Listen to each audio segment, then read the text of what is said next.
At first, the models fit. Rare intelligence explains the silence.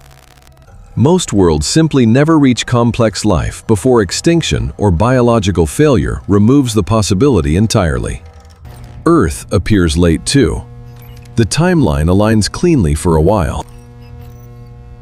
Then the repeat scans stop cooperating. Habitable planets around long-lived stars begin losing atmospheric stability during observation windows far too short to matter on planetary timescales. The systems most likely to survive longest start failing verification instead. The probability curves flatten, then drift apart. The planets remain where the models predicted.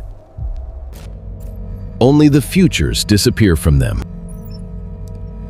The screen does not match the earlier observation anymore. A thin atmospheric line that appeared stable during the first Kepler pass now looks weaker on the repeat scan. Not gone, just reduced enough that the software flags the planet for verification instead of confirmation.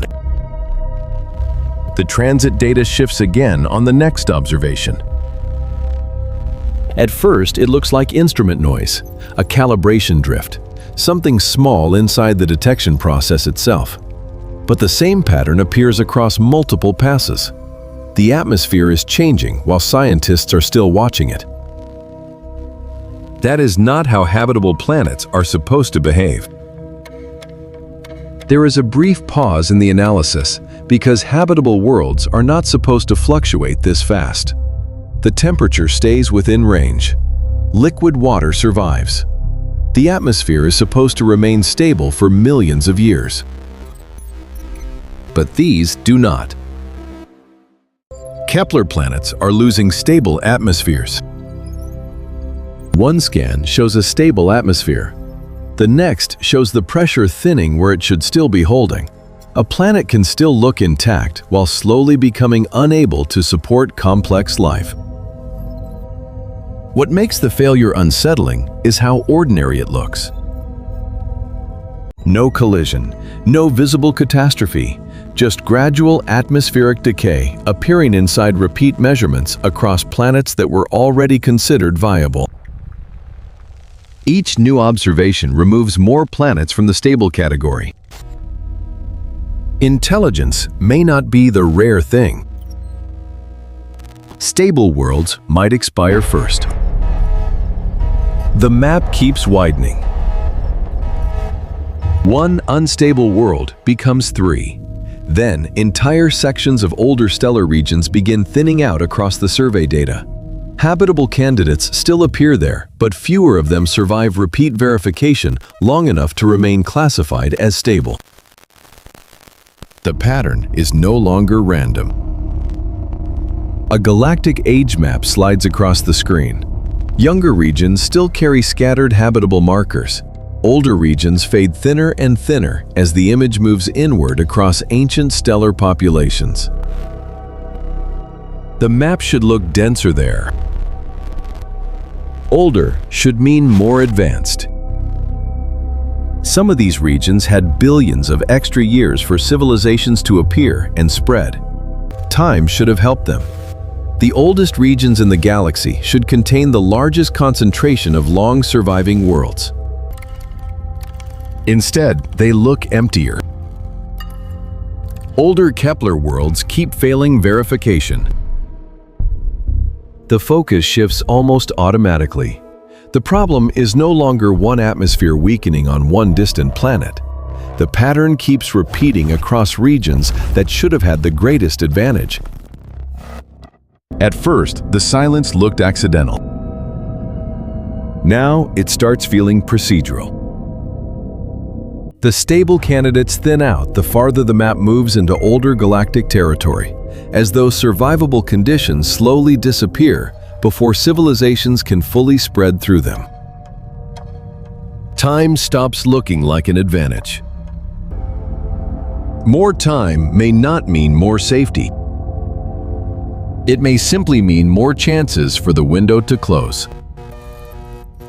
The display compresses into something colder. The fading galactic regions remain in the background, while the star maps collapse into probability curves. Kepler planet counts stack into layered models, estimating how often complex life should actually emerge. At first, the numbers make the pattern look less threatening. Maybe the silence has nothing to do with collapsing worlds. Maybe intelligence itself is simply rare enough that most planets never reach it at all. Earth's history stretches across the display as a long horizontal line. Most of it stays empty. Then, at the very end, humanity arrives as a thin final mark, barely visible against the full planetary timeline. Complex intelligence appeared very late here too. If it requires extraordinary luck, then most habitable planets would remain silent forever. The empty regions across the galaxy stop looking dangerous and start looking expected. Kepler statistics suggest intelligence may be rare. And if that is true, humanity may already be past the hardest stage. Civilizations that survive long enough to become intelligent may already have crossed the hardest barrier. Humanity stops feeling fragile for a moment. The dangerous stage would already be behind us. For a while, the explanation holds. The models fit. The silence fits. Even the age imbalance across the galaxy begins looking less disturbing under the assumption that almost nobody ever makes it this far. But the confidence depends on one assumption staying true: that worlds remain survivable after intelligence finally appears. The flare reaches the planet before the model finishes updating. A red wave bursts outward from the star and washes across a close-orbiting world permanently locked toward the same side of its sun. The planet survives the blast. Its orbit holds. Nothing explodes. But the atmospheric readings begin weakening again immediately afterward. The pressure drop is small at first. Weeks later, another flare hits. Then the atmosphere weakens again. Each pass strips more stability from the same world, while the planet continues orbiting normally inside the habitable zone, where life was supposed to survive the longest. The earlier explanation stops fitting the data there. The stars most likely to support long-lived systems are also damaging nearby worlds over enormous stretches of time. Red dwarfs can survive for trillions of years. Their planets may not. Red dwarf systems slowly destabilize habitable Kepler worlds. The safest-looking systems become dangerous, slowly enough that civilization could emerge there without realizing the environment was already changing against it. A world can appear stable for ages while becoming harder and harder to inherit generation after generation. The planet survives. Long-term stability may not. And suddenly, the silence changes meaning again. Maybe intelligence is not the rare event. Maybe surviving after intelligence appears is where the pattern keeps failing. The galaxy no longer looks empty. It looks late. Thousands of habitable zone planets continue moving through the darkness exactly as expected. They circle their stars. They remain visible on the map. Many still sit inside regions that should have produced long-surviving civilizations. But the biospheres keep fading first. One after another, the habitable markers dim across the Milky Way until the galaxy starts resembling a chain of temporary survival windows opening and closing through the spiral arms. The planets remain.